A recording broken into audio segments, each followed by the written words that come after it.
Is pot a gateway drug?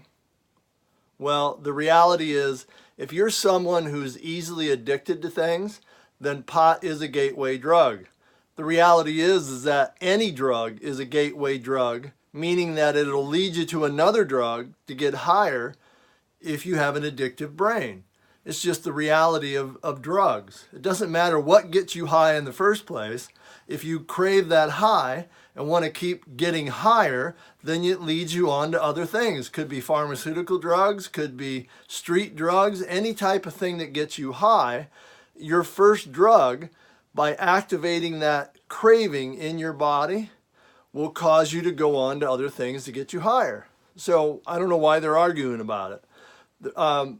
If you're someone who just uses pot to relieve a little tension on the weekend and it's not a big deal for you, there's no problem. It will not lead you into something else.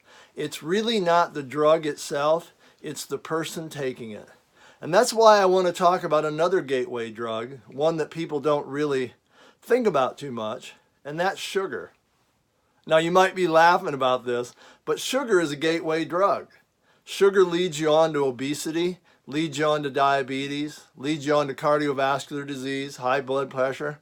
But it's also a gateway drug in another instant, and that is the fact that if you truly become addicted to sugar, if you're someone who cannot survive without your 25 to 40% of your diet being made up of sugar, and there's a lot of people like that.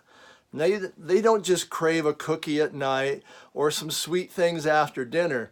They literally got to have their fix in the morning, and they got to have it every single 2 hours during the day. They got to have a Coke, they got to have another soda pop, they got to have a cookie, they got to have something, right? They're addicted to sugar.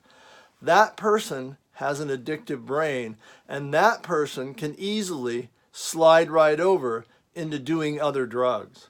In fact, that's a person who's been known throughout centuries as someone that can be easily manipulated and someone that has a weak mind and can be talked into a lot of different things or participating in things that a normal person would never actually engage in. So sugar is a gateway drug into all kinds of different behaviors, and it can lead you into addiction.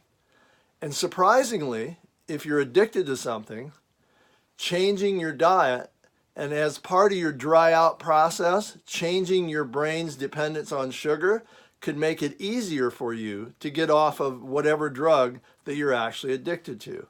Because addiction has to do with a certain part of your brain, and it's all affected by all these different drugs, and sugar included. And so clearing up your cravings for sugar will help you clear your cravings up for everything else.